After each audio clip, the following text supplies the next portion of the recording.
Things got chippy at today's Blackhawks practice. We'll give you all the details. We'll hear from AJ Spellacy, Jared Nightingale, and more coming up next on CHGO Blackhawks.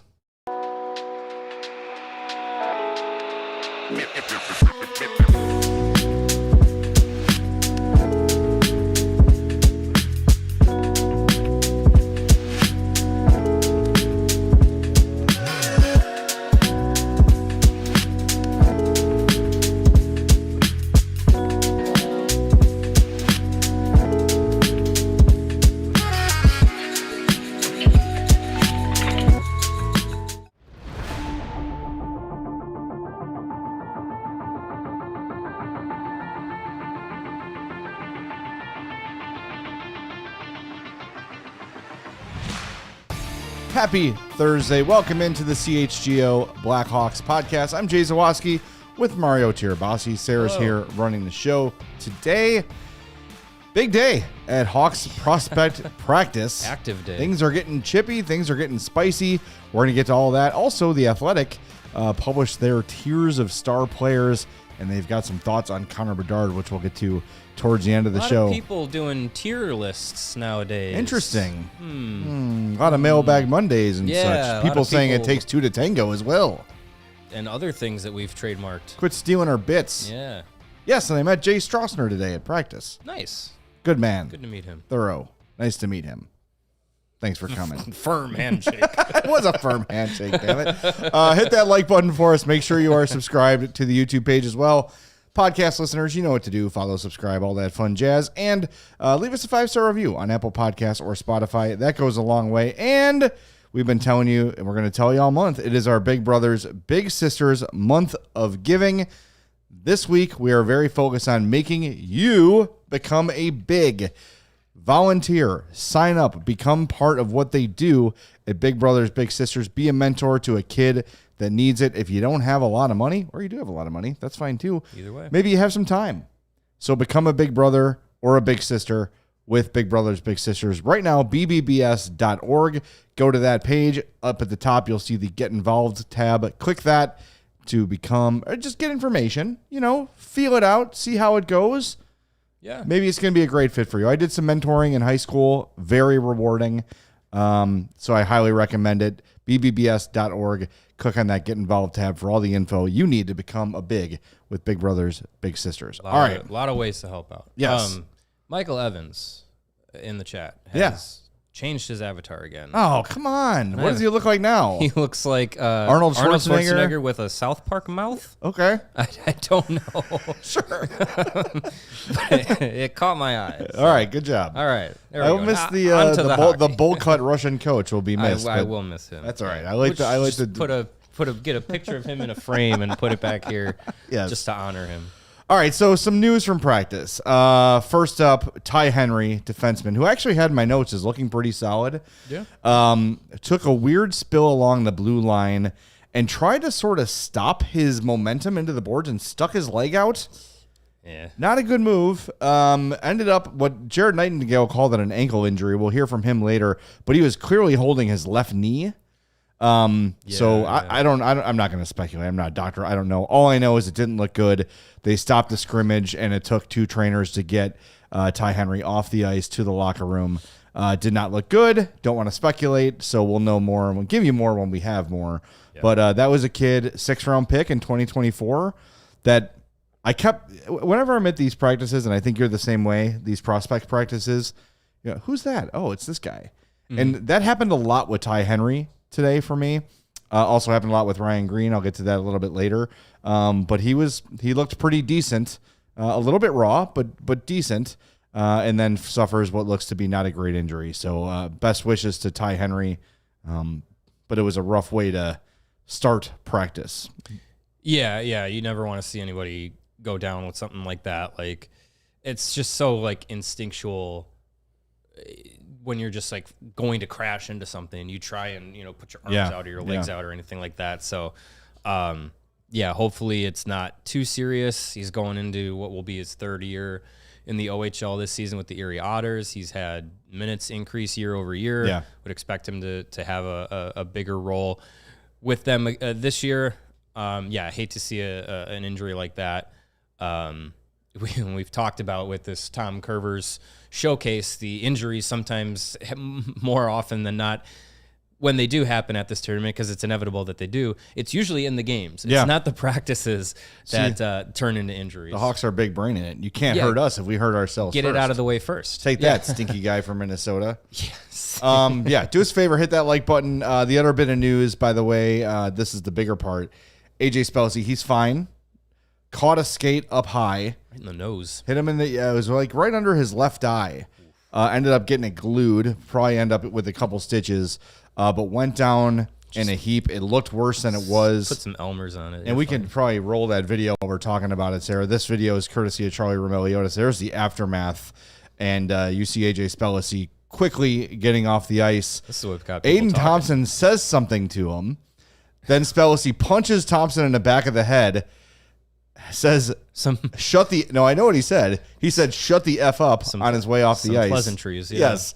And then after... Spellacy comes on after the scrimmage as they do their post-practice kind of face-off drills with Yannick Perreault, and Thompson and Spellacy sort of talk it out. This is from Scott Powers. Wouldn't say they were laughing or joking.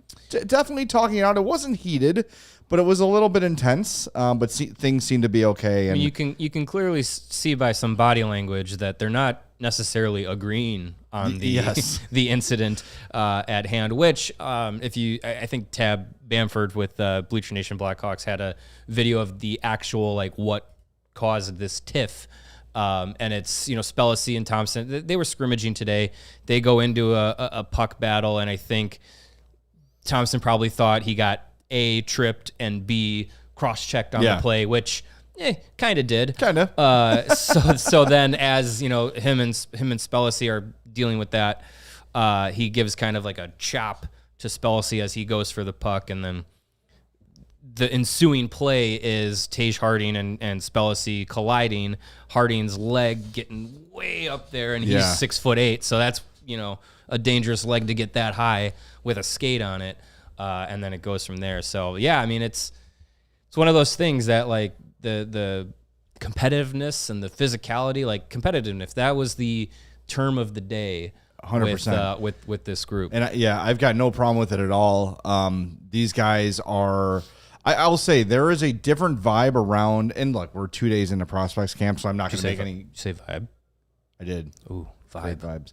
I don't want to jump to any massive conclusions, but all I can say is through 2 days of camp, there is definitely a more intense vibe. And I think when you're in years where you're not trying to compete, you're not trying to get better, there is a little bit of like, all right, well, this is what it is. We're rebuilding. We don't have a lot of expectations. Like, these young players are competing for spots. And Aidan Thompson's competing for a spot in Chicago Rockford. AJ Spellacy could potentially win a role on the Blackhawks. It's a very long shot, but it's not a 0% chance. Yeah. And he's going into it with that mindset. So the intensity is fine. And I was listening to 32 Thoughts today on the way to practice, and Elliot and Kyle Buskauskas interviewed Sidney Crosby. And Crosby remembered his first practice, and it was Dennis Bonvie, it was Paul Bissonnette, it was Ryan Vandenbush. They had just a cavalcade of enforcers on the team, and there were a bunch of fights in practice, and then they went, after the practice, it was over. They all went out to lunch. They're all joking together. That's part of the game here. So I wouldn't think that it means any. I saw someone in the comments say, this is toxic behavior, get rid of these guys. No. They're competitive. That's what you want. Jared Nightingale, we'll hear from him later, basically says, I'd rather have players where I had to tell them to tone it down than to go find the intensity. Yes. Right? So Thompson, Spellacy, drafted for those very reasons. That's the game that those guys play, and you like to see them doing it as camp's beginning. Can we hear from AJ Spellacy here, Sarah? Why don't we fire that up before we hit the break zone? You'll be able to see under his left eye where the skate caught him. He was very lucky. An inch or two higher, and that could have been a big problem for him. And the way he reacted, by the way, in that video, I thought it was way worse. But there was no blood on the ice. They continued right away, but a scary moment for AJ Spellacy. Here he is after practice today. Guys, How are you doing? good. Just a couple stitches. Yeah, they just glued it, so I got lucky. It wasn't too bad. Did you think otherwise when it first happened? Or? Yeah, I mean, I felt the skate to the face, so I thought it was going to be worse, but no, I'm fine. So. It looked like you and Aidan kind of talked through everything a little bit, or? Yeah, I mean, that was just us being competitive. I mean, we were scrimmaging, and that's hockey. So yeah, that was just the competitive side of us. Do you feel like there's kind of noticeable intensity here with, so many guys and only so many of you are going to end up making the NHL? Is there some of that competition together? Yeah, I mean, obviously when it's a scrimmage like this with everyone watching, everyone's going to give it their best, and everyone's battling, playing hard. So yeah.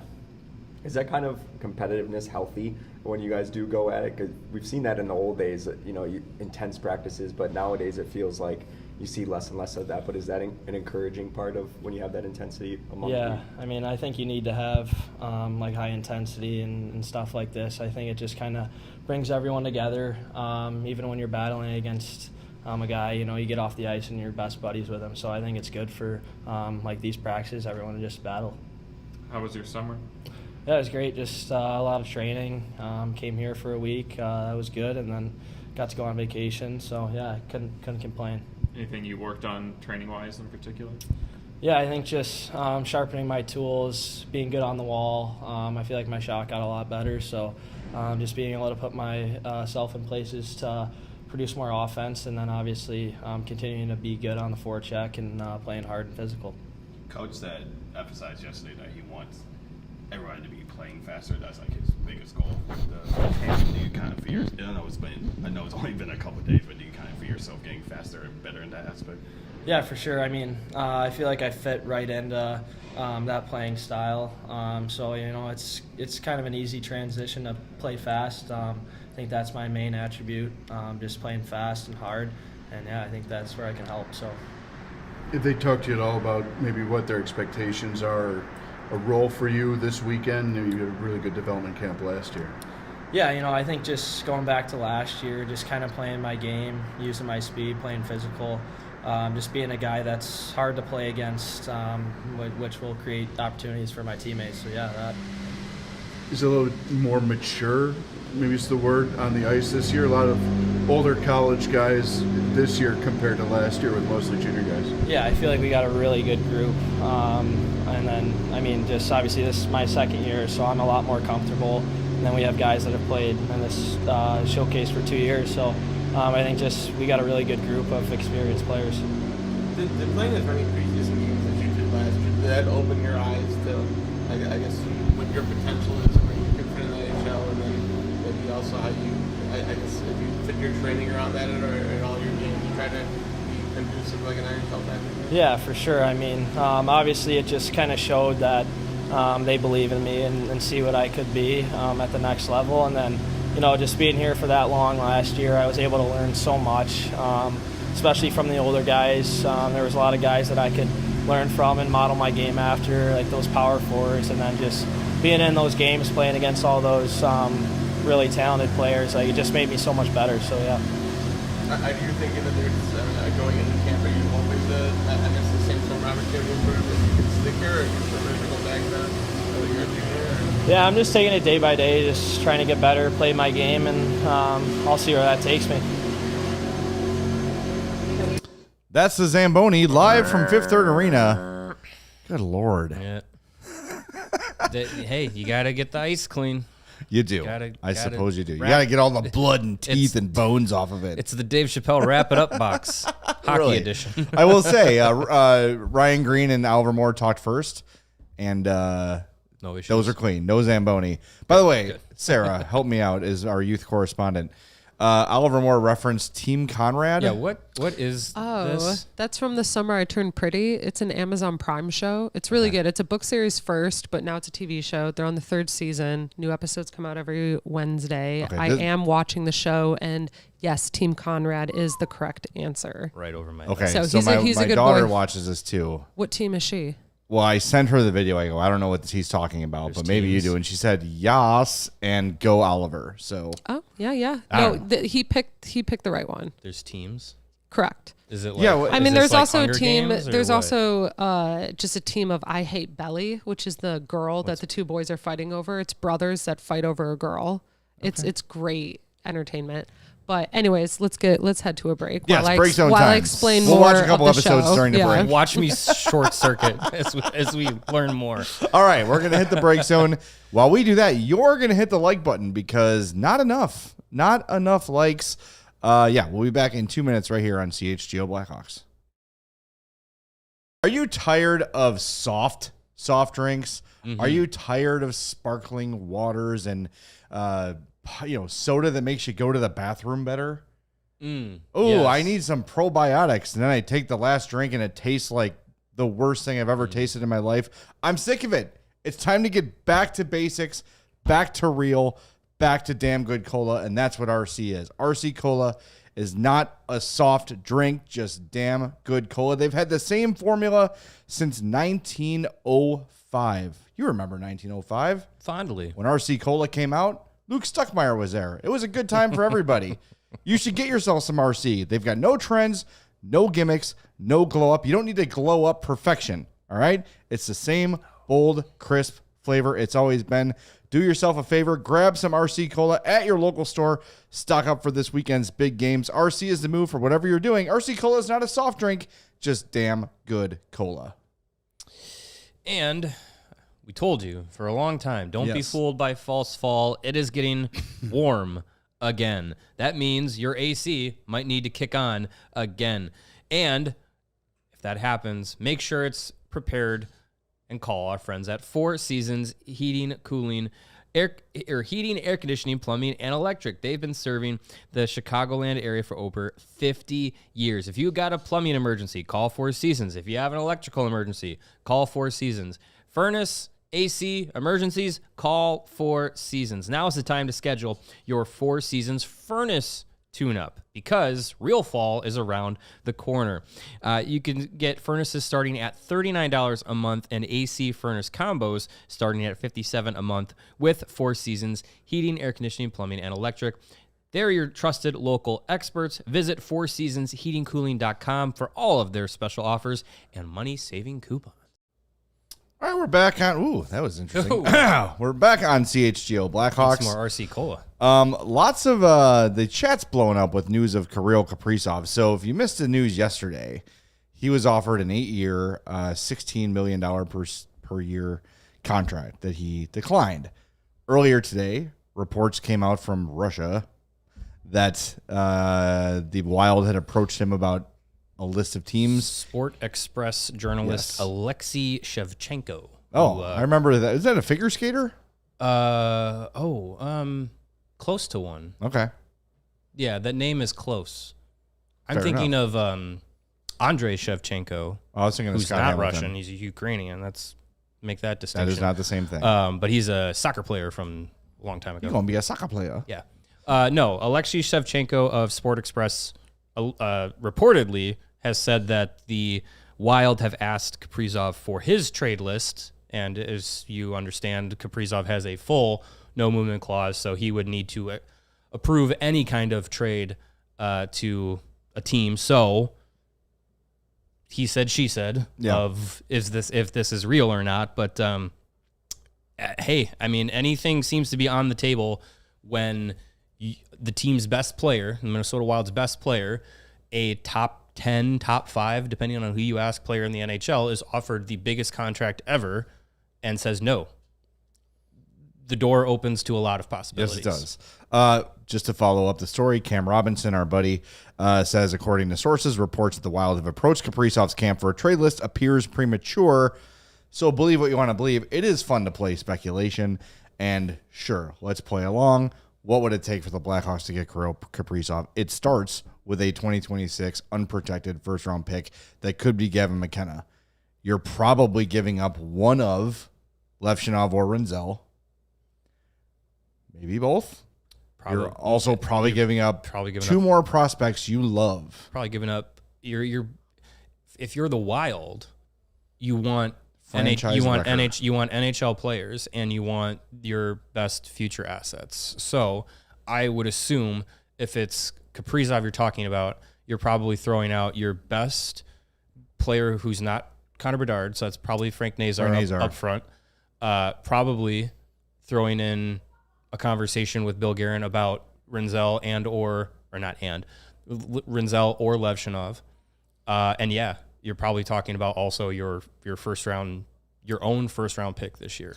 That is realistically what it will take to get Kirill Kaprizov. So you got to think of it from a wild perspective. Okay, we were just willing to make our player the highest paid player in the history of the NHL in both AAV and dollar amount. And he said no. So now they really should be investigating, okay, we can't go into this season, because then what happens? If Kaprizov gets hurt and then just makes it to, and like, let's say he starts the year, he's out for the season, right? Blows his knee out, God forbid. We don't want that to happen, of course. But it happens. The season ends. Minnesota misses the playoffs because they're not going to make it without him. And then he just reaches free agency. Yeah. Yeah, then you're completely out of it as far as what you can recoup as with the Wild, unless you're going to go out there and say, well, you got hurt and you didn't reach that plateau of like the year that proves you're going to be, getting this kind of contract. I think even without that, you'd still talk about him being one of the highest paid players in the NHL until Connor McDavid gets his deal. But yeah, I mean, it becomes a tricky scenario for the Wild, because the team needs him. If they don't have him this year, like you're saying, if in that scenario they go from a team that, I think you could have a conversation about them winning the Central Division, to a team that's just like probably in the wild card, and that's a big difference. And moving forward, they have a good group of young players coming together with Faber and Bouillon and Boldy, and they got a contract done with Rossi and everything. Yep. Gustafson and Wallstedt and net, it's a good group put together, but you need Kaprizov to be that over the top guy. And if he's not there, it really changes the dynamic of that group and the future of it. And yeah, I mean, he's a little bit older, quote unquote. He's turned not 28 in April. He's not 22 years old. He's hurt guy, a lot too. 41 games last year, 75 games year before, 67 games in 2022-23, 81 in 21-22, and 55 in 2021. Well, that was the shortened season. Sure. But yeah. I mean, I think he's still the guy that the player that he is, you still pay for the impact he has, which is the best player on the team and a top 5 player in the league. I'm not giving up Nazar, Levshunov, or Rinzel and a first-round pick for Kaprizov at this point in the Hawks rebuild, because if he reaches free agency, all in. It's just money. But right, I feel like with a guy with that sort of injury history at that age, it's a risk. And I'm willing to risk money. I'm not willing to risk 3 potential because look, whoever the Hawks draft in the first round next year, even if it's not Gavin McKenna, it's going to be a top 5 pick in a pretty solid draft. So you're looking at another cornerstone type player. So you're trading 3 cornerstones all under the age of 23 or 23 or younger, basically, for a 28-year-old. He'll be 29 at the time, injury prone, record-breaking deal until McDavid signs. That's risky. Now, Steve says in the chat, for a 28-year-old coming off a season where he played 41 games, I think he's looking for a shorter term to make the Wild prove they can compete. And that was sort of my thought the other day. Mm-hmm. But just referencing 32 Thoughts again, because I think Elliot Friedman is the most plugged-in guy in the league. He said, you take this deal and become the highest-paid player in the history of the game, and you tell Minnesota, if after 2 or 3 years you don't like the direction, trade me. Yeah, you've done nothing to help me here. We don't have a chance of winning. I invested in you. Yeah, I committed. You're not committing to me. Trade me. And there's never been a player in the history of the game that has said, I demand a trade, that they've said, no, tough crap, you're staying here. They might make them stay to the end of the year. They might make them wait a few weeks or months, but those trades always happen. Yeah, they eventually happen because the ripple effect of a disgruntled player, especially if, a star player that's supposed to be the, leader of your team, best player in the team, all that, that can become a really bad situation to be around the team and becomes a distraction. So eventually the organization says, all right, well then we'll give in and get rid of you, because at this point you're not going to get on the ice with us. So you get shipped off. Yeah, I'm very intrigued to see where it goes. It feels like a scenario where if this were to drag out all the way to next, this upcoming June, July, that would be an incredible distraction for the Wild. And same scenario kind of with Connor McDavid. Like, as much as he's just like, well, we're not going to talk about during the season, everyone else is going to. Yeah. And whatever city he's going to go to, even though he's going to say, like, oh, I've already addressed this, blah, blah, blah. Every road team he goes to is going to say, well, what do you think about your contract? What are you going to do? What's your future? Well, he's already talked about it twice this month. Yeah. At least, I mean, that I'm aware of, at least twice it's already come up for McDavid. So, I don't know. Maybe could Kaprizov be waiting to see, like, if McDavid signs before this season to eliminate all that talk, and let's say McDavid gets 20, maybe Kaprizov goes back and says, all right, I want 18. But if you're paying Connor McDavid $20 million, what he wants is to win. And that is going to cost Edmonton players to sign him at that level. I know the cap's going up, but that is a significant pay raise for a guy. I don't think he's... You're going to have to lose significant talent. So I think that when we were speculating what McDavid's next deal might be, it was 16. That was the number that we all sort of settled on. Yeah, right. And if Kaprizov's looking at that and saying no, I'd love to know. Because all we've heard from him is, oh, yeah, I want to be here. Oh, I want to be here. And the Wild GM, whose name I'm Bill Guerin, it was the owner who joked, he's like, I got the contract in my pocket right here. Oh, Craig Leopold? Yes. But like in a cocky manner, like, oh, we're getting this done, because he knew he was going to offer 8x16. Yeah. And then Kaprizov's like, nope.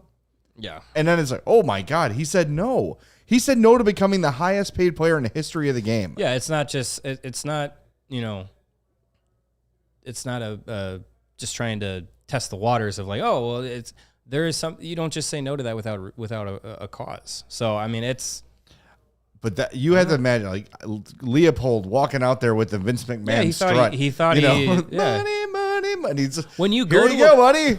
Look at what we did for you. And he's like, yeah, when you go to a player with the biggest contract, you don't expect a no. It's a lot like proposing to your girlfriend of 10 years and then there's like, no. I'm good. What? Like, it's just, it's a fascinating scenario. And it's funny too, because it's just like this. It's funny to me, the idea of these players like a McDavid or a Kaprizov in this situation, where they're kind of like holding out on an extension at this stage of before preseason and training camp even starts, with the idea of like, well, you got to prove to me. Well, okay, what do you want us to do? Free agency is over. Right. We're not signing anybody. Yeah. We're not, we're really not doing anything to change the roster makeup. And at this point in September, going into October, it's just like, to start the season, this is what we're doing.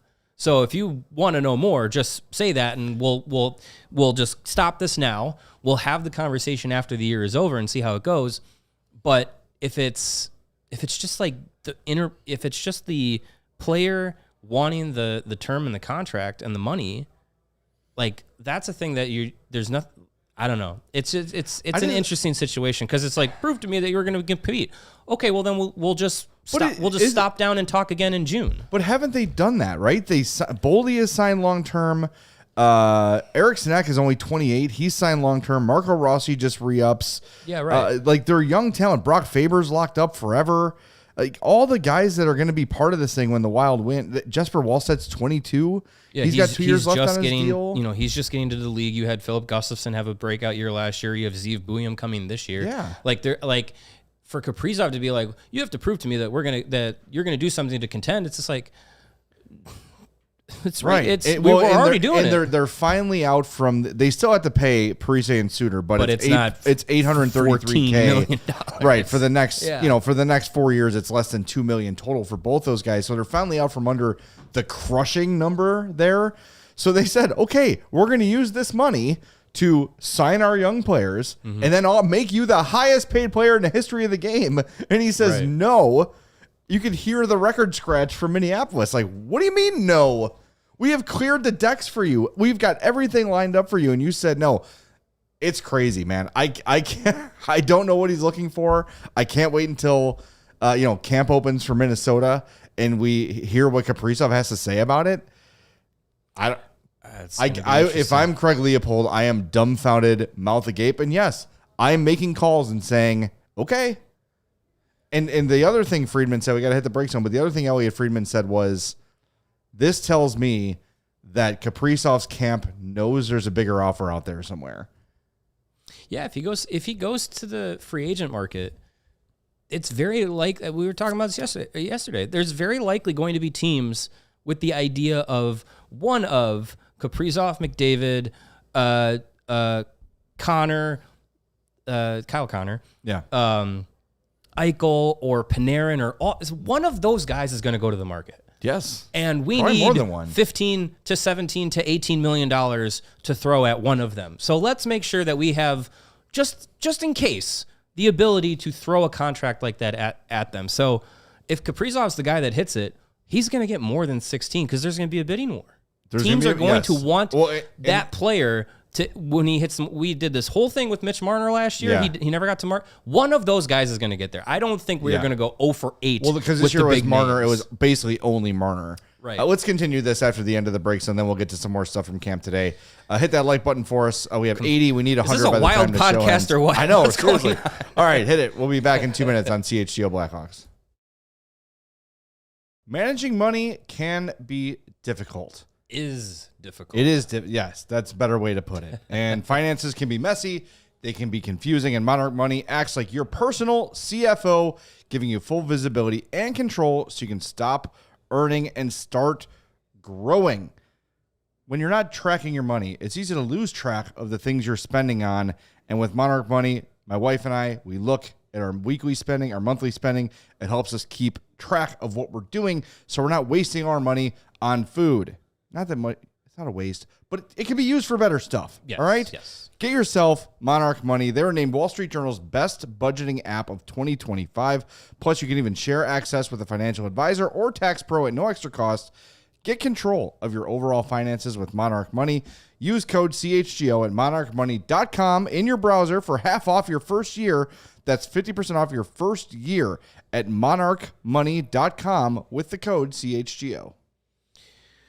When you're saving all that money, you might get yourself a new car. Hell yeah. Ray Chevrolet in Fox Lake, they're slashing prices on new cars and giving you big savings all month long. You can come in today to shop the model year-end sales event and drive home with employee pricing on every new Chevrolet model. You could get $3,000 to $11,000 off of MSRP, or you can check out their selection of over 125 vehicles priced under $20,000. With one of Chicagoland's largest Chevy inventories, you're sure to find the perfect vehicle for you. As one of the top-selling Chevy dealers in the Midwest, they're able to keep their prices competitive, so you know you'll get a great deal. And with Ray's Price Promise, that lets you shop confidently, so the price you see is the price you pay. Don't miss out on the model year-end sales event going on all month long for employee pricing on every new Chevrolet model. Shop Ray Chevrolet in Fox Lake or at raychevrolet.com. They've been serving the community since 1963. Together, let's drive. All right, some final thoughts on Kaprizov before we move on a little bit. If he does go to market, the bidding starts at $16 million per. That's the first time you start talking is at 16. And the other thing is only the Wild can give him that 8th year. Yeah, this is the last opportunity, the last go around of the 8-year being the maximum contract for in-house players, because the next when the CBA kicks in next September, that becomes 7 years is the max, and then 6 years for out of market. So, yeah, I mean, if the Wild want to make sure that they have the opportunity to make Kaprizov a part of Minnesota's organization for his career, this is the contract to do it. Yep. And if he gets to the market, it would be fascinating to see like what does he value? Is it the market that he's playing in? Does he want it? Does he want something bigger? Does he want something different? Does he want a team like what team that's more competitive than Minnesota is going to be able to finagle their way to make more room for him? Because the teams more competitive than Minnesota are the ones at the top of the salary cap. Yes. Most more often than not. So I don't know. It's just an interesting scenario with some of these guys, because with Kaprizov, especially with it being that we know that a contract was offered, this massive contract was offered and was turned down. That's just a completely different wrinkle than, well, Connor McDavid's situation or Jack Eichel's situation. Like, those seem more of like, yeah, something will likely get done. We just don't know like what terms that they're talking about. With this, we know exactly what was offered and what was turned down. Tim asks, could the Wild do a sign and trade? Yes, they could. They could do that for sure. Sure. And I don't forget. I think too, if you are trading Kaprizov, you have to have him sign. You got to first. have a contract. You have to, because look what happened with Mikko Rantanen. Yeah. As Carolina goes out, they trade for Mikko Rantanen. They think they're getting him long term. They make that deal without an extension signed, and he's like, I don't want to be here. I don't want to be here. It wasn't the fit. And they ended up with Martin Necas, which is fine, but like, no, it's not that. Oh no, they ended up getting Stankoven. It's just not. Oh yeah, right. That's not Mikko Rantanen. Not yet. It's not the same. So you got to be careful. All right, couple other notes from camp before we move on to the Connor Bedard conversation from The Athletic today. Here are your lines expected for the Tom Kurvers Prospect Showcase. Now, things may change with Ty Henry out, but your forward lines were Moore centering Vanacker and Lardis, Greene centering Thompson and Pridham, Spellacy between Boehm and Miziak, and Gagnier. Is it Gagnier? I think it's It's not Gagne. There's an I in there. Yeah. I think it's Ryan. It doesn't matter. I've heard it. Not gonna work here anymore. Ryan anyway. Gagnier. With Parker Gagner. Holmes and Israels, and then Robinson's the extra forward. Your D pairs were Tage Harding, Sam Rinzel, Dmitry Kuzmin, and Artyom Levshunov, Cumby, and Bushler, who can I only assume is the son of Judd Bushler. And Ty Henry was with Ryan Mass. Ryan Mass actually had a couple nice plays today. The goalies were Berezhnoy and Owen Flores is the goalie they brought in for prospect camp. So there's what you got so far. And that looks to be the combos for Saturday. I thought Ryan Greene looked really good all day. I have to admit, for whatever reason, I'm not like, I don't know. I think that he's going to be a nice bottom six guy. But in terms of like my excitement level for prospects, he isn't really in that exciting group for me. I hope I'm wrong. Today he looked really good. Looks like a very smart player. Looks like a very who's this? Ryan Greene. Ryan Greene. You know, just kind of knows the game well, has a maturity about him, both on the ice, off the ice.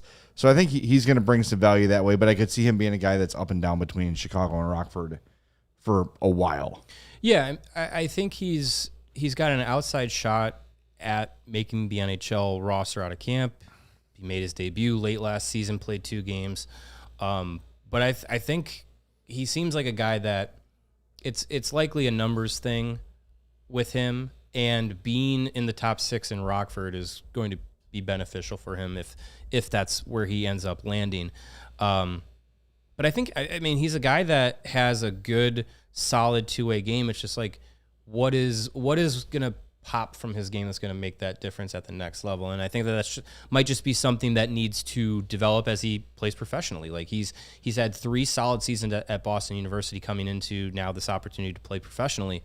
But I think he's a guy that Jeff Blashill will like, because I think he is a player that has those small details and those habits that you want. So now if that's the base level for him, now you can add a little bit more to it. You can develop a little bit more of that offensive game to go with more of a responsible game, and then see, is there more than, just being a quiet, responsible center? Can you go out there and be a little bit more of a difference maker?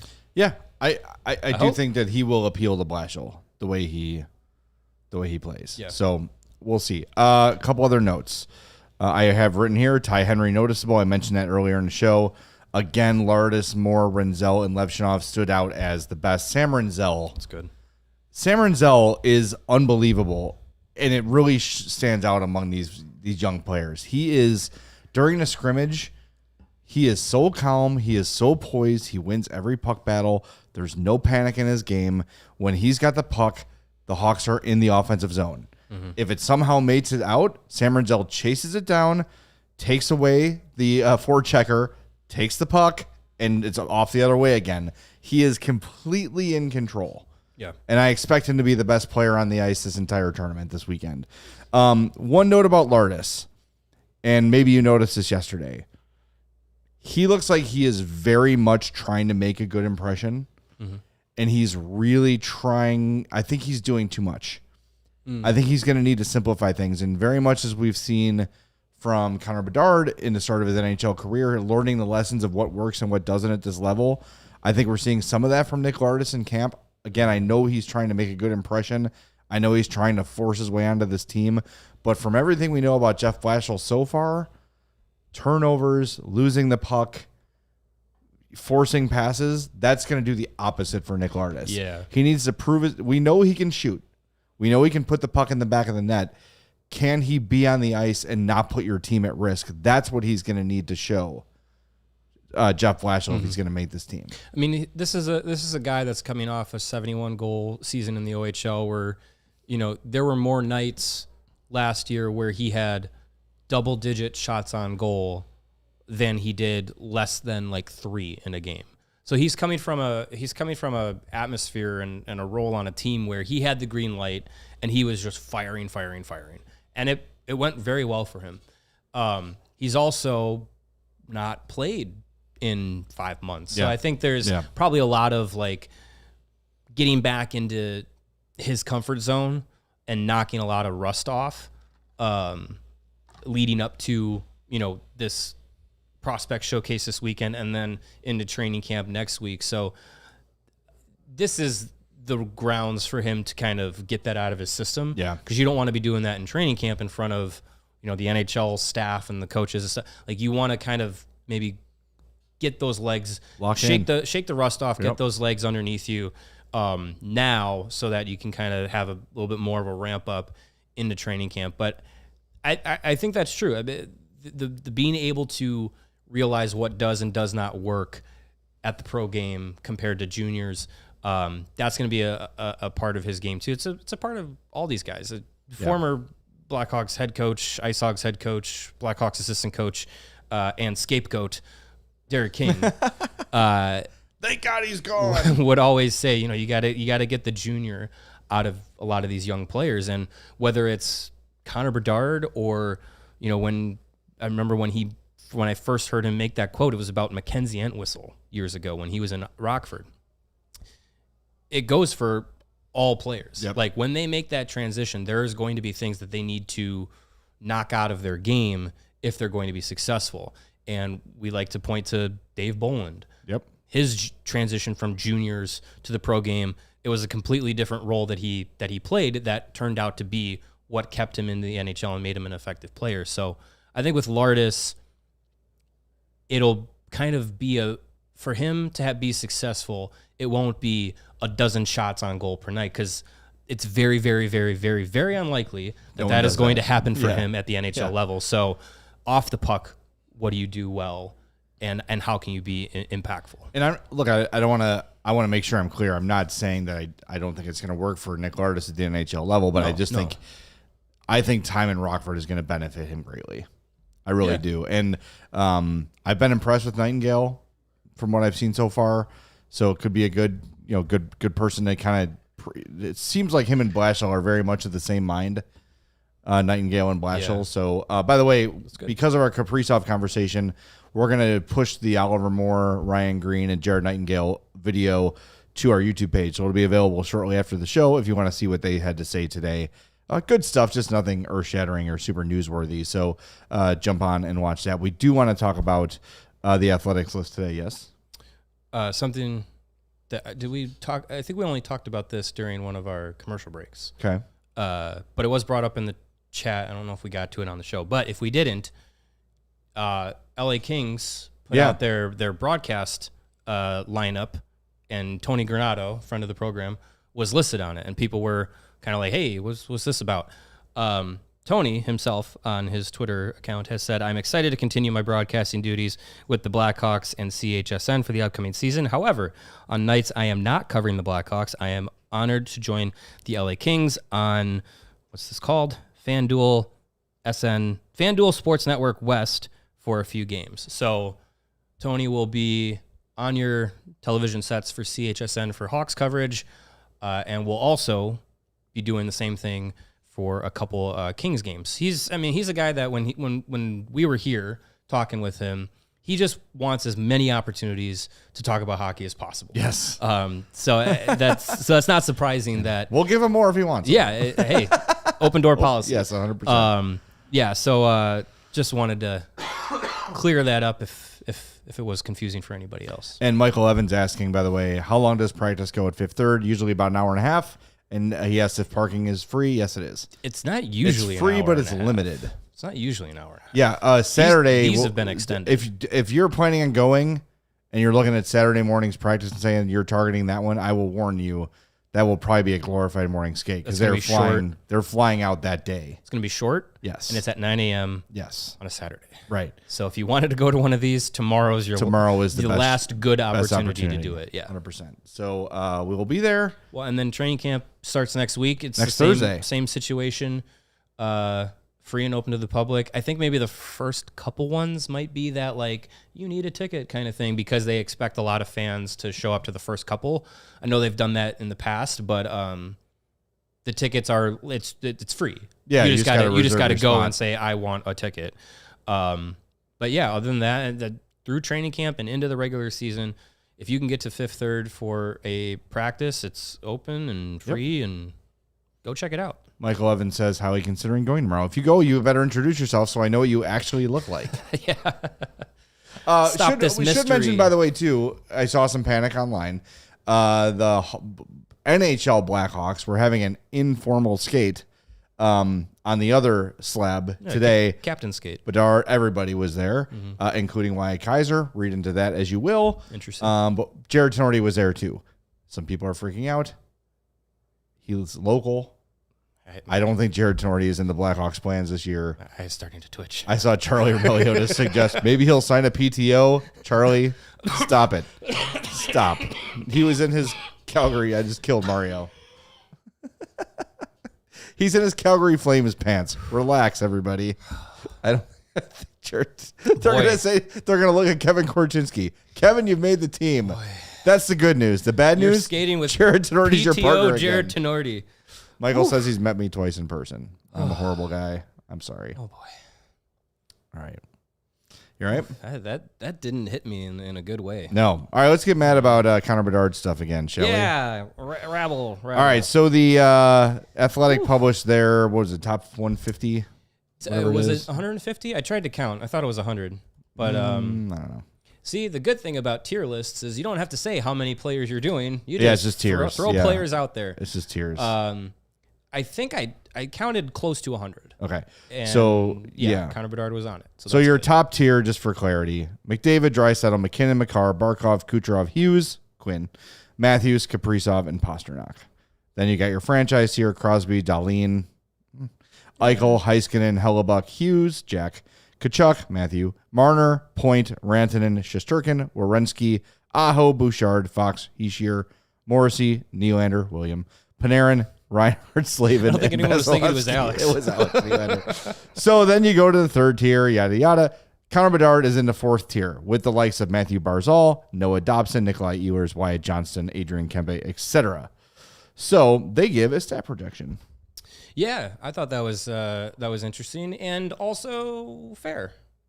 I think it's my initial reaction to the stat projection was I think it's a fair number, and I also believe it is a undersell because it's 27 goals, 75 points. Yeah. And we're talking full season of year 3 Connor Bedard with not a great top 6 around him, but one that includes Ryan Donato, Teuvo Teravainen, happy birthday, by the way, Tyler Bertuzzi, 31, Frank Nazar, and likely one of either Ilya Mikheyev or Andrei Burakovsky. Not a murderer's row. It's not terrible, though. But something to work with. Yes. At least 3 of those guys, you could say, they'll put up 50 points this year. Yeah. That's fair. Outside of Bedard. I just year 3, coming off this summer of training, all the chatter about him, committing to getting better, committing to all the little things. Mm-hmm. I am kind of firmly entrenched in point per game. 75 versus 82. It's the difference between a couple posts and a couple whiffs from teammates, so fine. Yeah. But anything below 75, I'm not going to say concern, but I'm going to have some thoughts about his ultimate ceiling. Yeah, I mean, for me, if it comes into if this is his number this year, if Dom nailed it at the Athletic of he hits 27 goals and 75 points, which would be a career high, I think for me it'll depend on, much like the team, how does he get there? Does he get there in a way that is frustrating, that there could have been more, that it was, some of these things that we've been talking about, like that we want to see different from it? Does he look like the same player and he got to 75 points? Mm-hmm. Or does he look like he's got an extra step? He's got a little bit more of that pace. Does he have a different tool in his arsenal offensively than toe drag shot? Does it look different? Does it feel different? Same thing with the team. If they finish bottom 5 again, which is likely, does it at least look and feel different than it did in the past 2 seasons, or was it a torturous slog to get to the point that they're at? And I feel like if Bedard looks and feels like a different version of himself and gets to 75 points, I'm still wanting him to be a point per game player, but it won't be so doom and gloom, because then you can see, well, that's progress. Yeah. He's 20, like he's evolving his game. We keep going back to, Nathan McKinnon and how long it took him to get to the guy that he is now. 5 years before he was a point per game player. Yeah. With Colorado teams that were set up a little bit better, at the time than what the Hawks have been.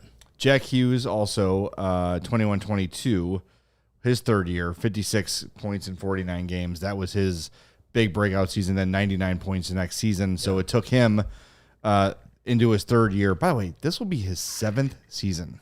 Jack Hughes. That is crazy. 2018 draft, and he's played in the NHL right away. And he was talking today on 32 Thoughts. Boy, it's like a 32 Thoughts ad campaign, this show. But they talked to Jack Hughes, and he's like, this is our time now. I've been here for 7. Nico Hischier's been here for 9. Now is the time for us to start making that turn into an elite team. And it's like, oh, boy. Well, the Devils they've had those random seasons where it's just like they were like a player away or an injury away from being like really, and they made the playoffs. It takes me back to that article that I forget if it was from Daily Faceoff, but it was like the teams that are rebuilding or whatnot, and it was like you have to make the playoffs in consecutive years, and the Devils had made like the playoffs not in consecutive years, but like 3 times in 8 years. It was like, well, they're not rebuilt. Like the Devils have been one of those teams that are just like hot and cold. Yeah, they really have. And like it's been like playoffs or they're terrible. But now, you want to see them like put it all together. But it has been a while since they've had like that group building. But they got a good team. They do. They're just if it's like they just have to get all the stars aligned at the right time to really be elite. Boy, you know what though? I will say, as much as we pan hockey players for not saying anything, the Hughes brothers, they do not hide their feelings. They've generated some content this summer. It's been a lot of fun. Quinn Hughes was basically like, Friedman said, "Can Vancouver fans expect you there long term?" He's like, "We'll see."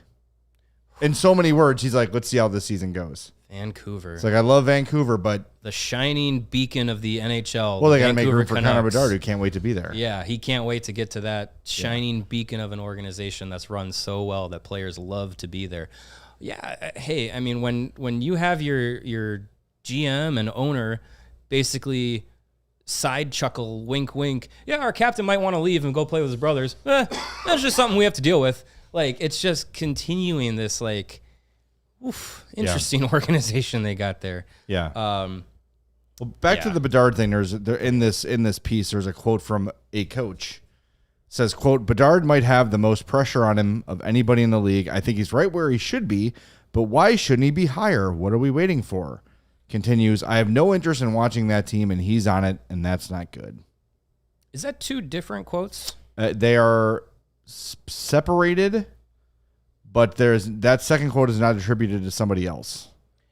Yeah. So, I mean, I think it is fair to say that.